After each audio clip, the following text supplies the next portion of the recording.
I get a lot of comments about sometimes our intensity of what we talk about or what we're doing. And the reason is because I see, and we're talking about a couple case studies today. This is just pretty raw, right? Every single week, sometimes daily, we get a call on a claim.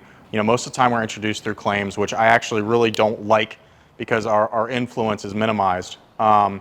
We still help and we do a lot of claims work, but if we can't help set you up before the claim, there's only so much we can do.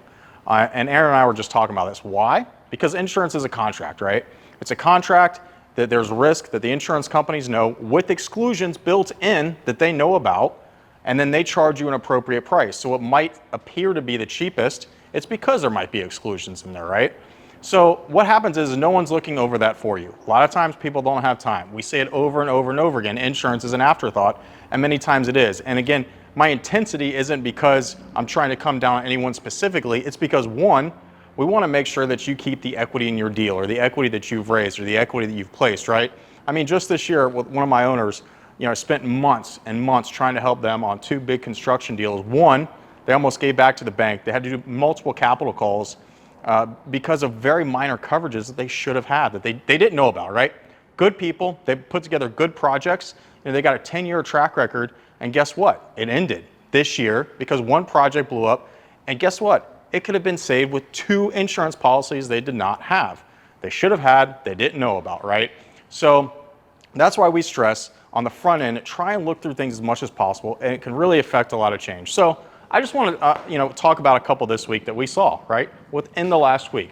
We had a fire in a portfolio, multifamily clients. They had no subrogation, right? So they wouldn't have even had to file a claim on their property insurance because of the size of the claim. There's no subrogation, there's no renter's insurance. For a lot of my other clients where we have this set up, it wouldn't have even been a property claim, right? Pure subrogation back to the resident, which it should have been, right? Now here's the real kicker. Thankfully, no one was hurt. Safety's paramount. Safety, we talk about insurance. Number one, for all the residents and our multifamily clients, we want to make sure that people are safe. No amount of insurance or settlement can bring someone's life back. Okay, I want to make that clear. But had someone been hurt, I happened to review the GL policy this week, there's no GL coverage for fires. Outstanding, right? So not only do they not have a subrogation program, they didn't have coverage for fires. We're addressing that now. I have another one, and this absolutely kills me, right? I don't care how big the owner is, I don't care how big the broker is, because I see it every day. I used to not think this. I have a top 10 owner in the US, right? A real estate investment trust. Very savvy. They have an entire risk management team, an entire team. They missed a vacancy exclusion on a high rise, right? We have a 7-figure claim now that's being excluded because they didn't, 2 things. 1, the builder's risk was not structured correctly to extend, and 2, they placed property insurance probably a little sooner than they should have with a vacancy exclusion. So we're gonna have a 7-figure loss that's excluded. And again, I'm not trying to come down hard on anyone. These are things that can be fixed. A lot of times it doesn't cost a lot of dollars either. Like on this, they could have just extended the builder's risk for another 2 or 3 months. It'd have been covered, right? So what would that have been? $100,000 to cover a 7-figure loss? Probably wouldn't have even been $100,000, but you get the gist. I have another one this week on the liability side.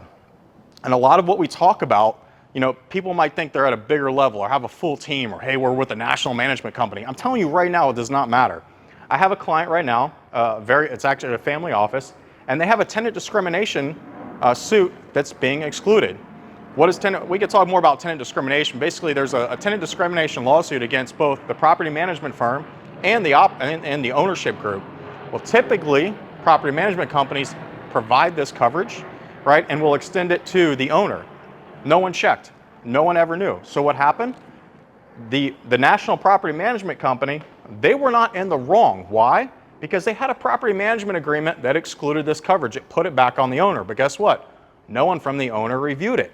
So again, it's just, we talk about these details. They're very small details. That, I guarantee you, we could have negotiated that at the time the property management company took over management.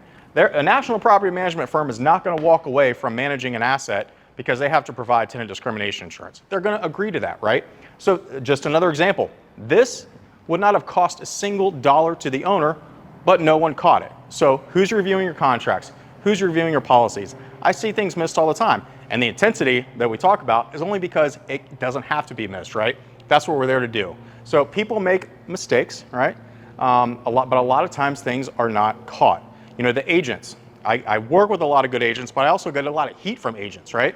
So the agents that we work with, that we have good partnerships with, it's because we work hand in hand together. But commonly, all the time, I see exclusions that are missed.